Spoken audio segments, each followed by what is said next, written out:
Okay, so I'm just gonna post a little story here on what happened to me last weekend on Mother's Day.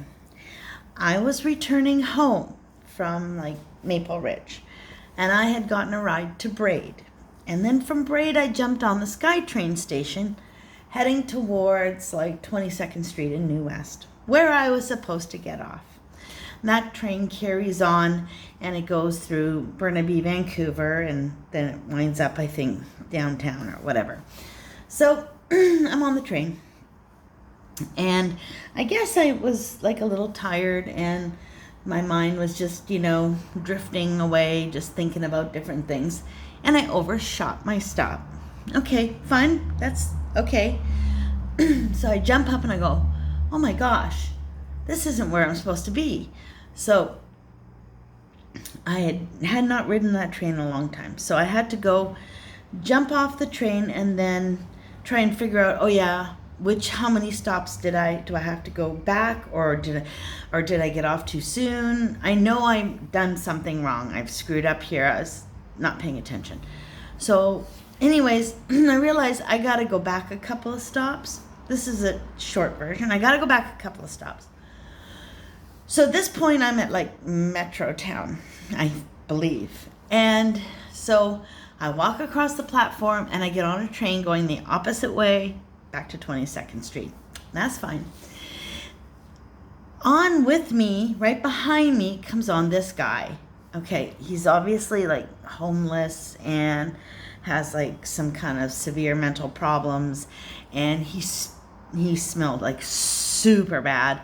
And typically I feel really sorry for these people, and I think, they need help, and probably also, just prayers and stuff too. So, all right. But I noticed that he's got a can in one hand and a lighter, and he seems like he's not going to sit down and be quiet. He looks like he wants to, has that attitude that he wants to raise hell. And so I'm sitting in my seat. I'm facing the door that he comes in. He glances at me once or twice, but he didn't actually register me. He didn't register that I was there. So that's fine. Okay, I'm thankful of that, because if he doesn't register me, then he's not going to come over and try to start trouble or something, right? Because obviously he seems very agitated and somewhat combative. So I'm just holding my breath, averting my eyes, and then he starts to walk over. Okay, he walks past me, so that would be, if I'm facing forward, he walks past me heading to my right, and I hear click, click, and a click, click, and I think I see something in his other hand, but his other hand is on the other side of him that I can't see. He turns around and he starts walking back in front of me again, and this time I can see that opposite hand that was making the clicking sound, and it's really close to my face because I'm sitting, he's standing, and he's close. And I look straight ahead at the clicking sound, and it's a freaking knife. It's not a knife like a jackknife that unfolds and opens, even unfolds, opens on a spring. No. This knife shoots straight out of the handle. It shoots straight out and back in. And get this, he's got it hidden on the underside of his baby finger, and he's got it strapped on. So basically, no, that's not it. Here, there we go. So basically, he's like a mini Freddy Kruger. He's this thing. I can laugh now, but at the time it was so freaking scary. Okay, so he does something with one of his other fingers, and this knife shoots out from the end of his baby finger. I kid you not. So that's fine. So he's walking back and he's flashing it like it's like in my face, and I can see the brown leather strapping around his hand. So if for some chance you got into it with this guy and you kicked him down and you kicked his hand, he can't let go of the knife because it's strapped to his hand, and it's hidden because it's underneath his hand. It's underneath against the underside of his baby finger. He's wearing this like grayishy brown, really dirty, so almost like a suit jacket, but not really, with long sleeves. So it's all hidden, and I wouldn't have known if his hand wasn't so close to my face. At any moment, like after he passed me, it hit me full on that at any moment when he was going click click and that blade shot out, all he had to do was flick his arm out to the side and he'd have taken my eye or cut my throat or anything. So then he keeps walking. He's past me. He's done his intimidation thing, making his blade come in and out like as he's walking in our cart.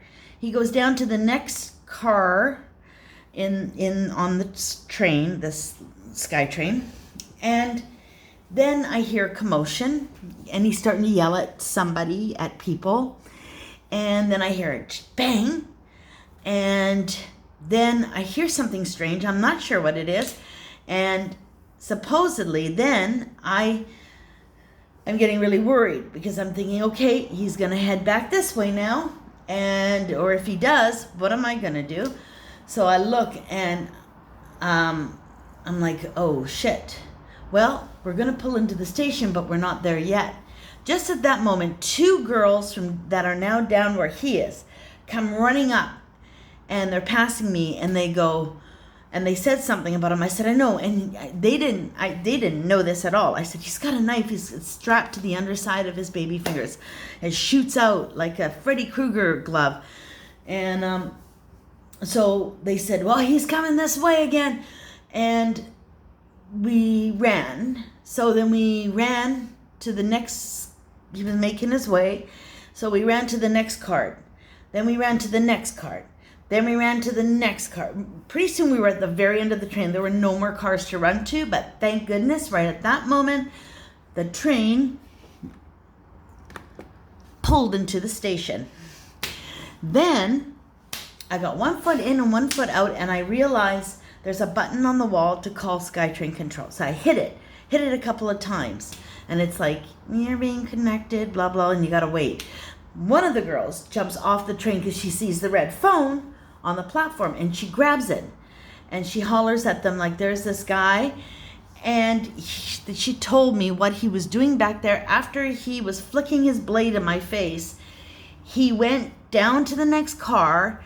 The sound I heard was him knocking the lid off the spray can that he had in his hand, and there he was hitting the nozzle of his spray can and flicking his lighter, trying to create a blowtorch like in the movies. Like the guy had seen this in the movies and he was going to recreate this. So that's fine. I'm watching Freddy, and I'm looking to see if he's getting off or getting on. If he gets off, I'll get back on the train. I don't want to be on the platform with him because it just looks like a SkyTrain worker, not the cops. If he gets on the train, I'm jumping off. And they made the SkyTrain worker, asked him to step off, took a spray can. Me and the two girls jumped back on the train, and we went to the next station. I got off at 22nd Street. I saw some transit police there, so I thought, oh, okay. So they're checking all the stations. Maybe he got away. They're on the lookout for him. They're going to get this guy. So I don't worry too much. I get home. I call SkyTrain Control because my friend Lois told me I should. SkyTrain Police. And I told them the whole thing. And they never got a report. They can't find information on it. Yes, there's a report with SkyTrain Control, but not with them. So the guy was never picked up. He wasn't arrested. And as a result, that guy is still out there. And he got away. So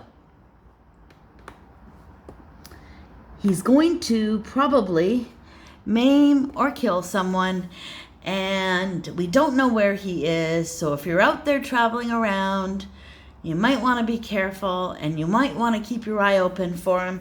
And if you come across a white male in his like late 40s that's super stinky, wearing an old dirty jacket, watch out and watch his hands and be very careful. The end. Oh, yeah, and after I got off the SkyTrain, me and the two other girls, we were trembling and we shook for like 20 minutes. I just like was totally wigged. I was wigging out, and I, just shook for a little while, and then I got over it. I haven't been back on the SkyTrain yet, but I'm going to get back on it this week.